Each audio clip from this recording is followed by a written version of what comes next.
Good morning everyone, আশা করি তোমরা সবাই ভালো আছো আর আমিও ভালো আছি। আর তোমাদের ভালোবাসা আর আমার ছোট ছোটো স্বপ্ন আর আশা নিয়ে শুরু করছে বন্ধুরা আজকের ব্লগ। তো বন্ধুরা দেখো, আজকে সারা রাত ধরে বৃষ্টি হচ্ছিলো। তো এই দেখো, তো আমি চলে আসি ঘরের পেছনে।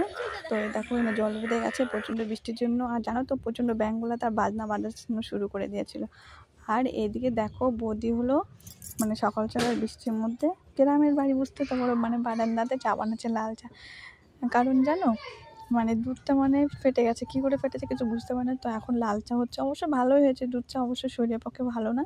তো এখন লাল চা হচ্ছে। আর এদিকে দেখো, মুড়ি মাখা পেঁয়াজ দিয়ে চানাচুর দিয়ে, তোমাদের বুঝতে পারো, মুড়ি মাখা অবশ্য লাল চা দিয়ে ভালোই লাগবে, আমার তো ভালোই লাগে। তো দেখো, এখানে আমরা সবাই আছি। তো দেখো, আর বৌদি এদিকে চাও ছেঁকে নিয়েছে। তো চলো সবাই মিলে খাবো। আর এইদিকে দেখো, মাম কি করছে দেখছো, উঠানে মানে কাদা হয়ে গেছে, কাদার মধ্যে দেখো কাদা দিয়ে কী করছে। তো আমাকে বারবার ডাকছে আর ও বলছে না আসবো না, মা দাঁড়াও না একটু, শিব ঠাকুর বানাচ্ছি। তো দেখো, ওই মাটি দিয়ে গোল গোল করে ওটা বলে ভোলে বাবা বানাচ্ছে। জানো তো, কাদা মানে প্রচণ্ড ভালোবাসে, কেন বাড়িতে কাদা পায় না। আর এখানে দিদা বাড়িতে আসছে, এখানে উঠান আছে বড়। আর এই দেখো কাদাতে কী করছে।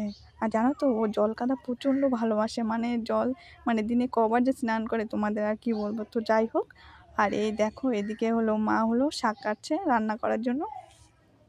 তো এটা কী শাক জানো তো, তোমরা তো অনেকে চিনবা না, এটা টালা কচু শাক। তো দেখো শাকটা কী সুন্দর, অবশ্য ভালোই লাগে। আর এদিকে বৌদির মানে রান্না বাড়াও হয়ে যাচ্ছে, দেখো ডালটা বসিয়ে দিয়ে, ডালটা হয়ে আছে, সম্বারে দেওয়া হয়ে গেছে। তারপরে এই যে শাক রান্না করবে।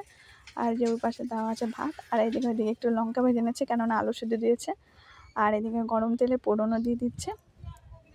তো এখন শাকটাকে মানে রান্না করবে। তো এই দেখো, গরম তেলে একটু লঙ্কা দিয়ে দিয়েছে, একটু জলও দিয়ে দিয়েছে। তো জলটা এখন ফুটবে, মানে এই লঙ্কার জলটা একটু ফুটবে টকবক করে, তারপরে মানে এর মধ্যে শাকটা ছেড়ে দেবে। জানো তো, সবার রান্না তো আর সমান না, তো আমাদের এভাবে রান্না করে। তো চলো দেখছো, নুন হলুদ মানে এর মধ্যে দিয়ে দিয়েছে।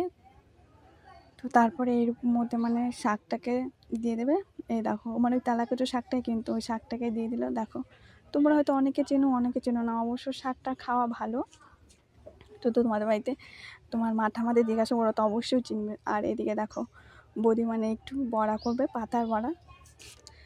তো এই দেখো হয়ে গেছে, বৌদি বড়াও গরম তেলে দিয়ে দিচ্ছে। তো বন্ধুরা, তোমরা কে কে মানে এই বড়া খেতে ভালোবাসো অবশ্যই কিন্তু কমেন্ট করো, ঠিক আছে। কিন্তু জানো তো, গরম ভাতে বড়া খেতে খুব ভালো লাগে। আর এইদিকে মা চলে আসছে পুজো দিতে, এদিকে বৌদি রান্না করছে। আর এইদিকে দেখো, আমাদের মা দুর্গা মন্দির, এটা আমাদের অনেকদিন ধরে হয়ে আসছে। আর এইদিকে দেখো, বৌদির বড়া ভাজা হয়ে গেছে। এখানে কিসের বড়া আছে জানো তো, এখানে শিউলি ফুলের পাতার বড়া আর হলো পাট শাকের বড়া। আর এদিকে দেখো শাকটা কী সুন্দর লাগছে। আর এদিকে বৌদি মানে সিঁদুর মাখিয়ে নিয়েছে। আর এদিকে ডালও হয়ে গেছে। তো বৃষ্টির দিনে গরম গরম ভাত সবাই বসে পড়েছি। তো বন্ধুদের ভিডিওটা কেমন লাগলো প্লিজ লাইক কমেন্ট শেয়ার।